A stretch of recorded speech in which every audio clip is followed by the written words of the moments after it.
তখন আমার নেতা লাল দিঘি ময়দানে চিন্তায় পড়েছিলেন, চিন্তার ভাস রেখারা জন্ম নিয়েছিলেন। সেদিন তিনি স্বপ্ন দেখেছিলেন যেখানে ছাত্র দল, যেখানে যুব দল হেরে যাবে সেখান থেকেই সেই দিন থেকে এই স্বেচ্ছাসেবক দলের জন্ম। অতএব আপনাকে বুকে ধারণ করতে হবে, যেখানে বিএনপি হেরে যাবে, যেখানে ছাত্র দল হেরে যাবে, যেখানে যুব দল হেরে যাবে সেখান থেকেই স্বেচ্ছাসেবক দল।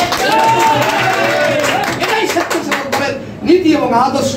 সংগ্রামী বন্ধুগণ আমার, আমি আপনাদেরকে উদাত্ত আহ্বান জানাবো।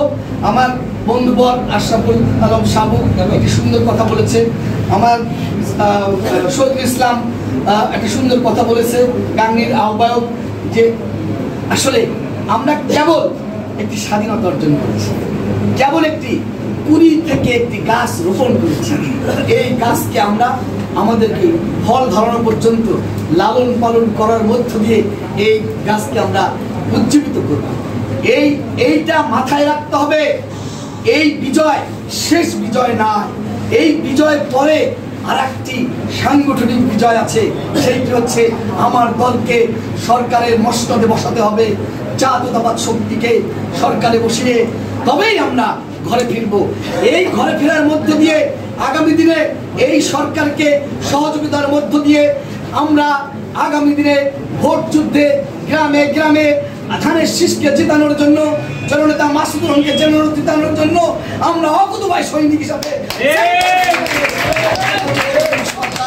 সেই হিসাবে আমি আপনাদেরকে উদাত্ত আহ্বান জানাবো, সকলের সঙ্গে ভালো ব্যবহার করবেন, সকলের সঙ্গে ভালো আচরণ করবেন, মা বোনদেরকে সম্মান দেবেন, কিন্তু কুত্তাকে মুগুর দেখাবেন, তার মানে এটাকে কিন্তু মুগুর দেখাবেন।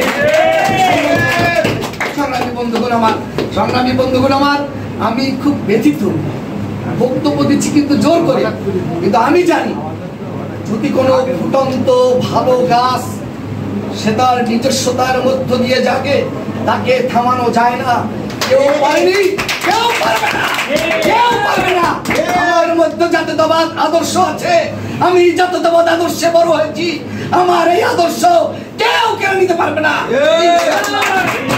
বন্ধুগণ, আজকের এই 44তম প্রতিষ্ঠা বার্ষিকীতে আমার প্রিয় নেতা জিলানী ভাই, আমার প্রিয় নেতা রাজীব হোসেন আহসান সহ, তারেক রহমান সহ, ম্যাডাম খালেদা জিয়া সহ সকলের জন্য আমরা দোয়া করবো।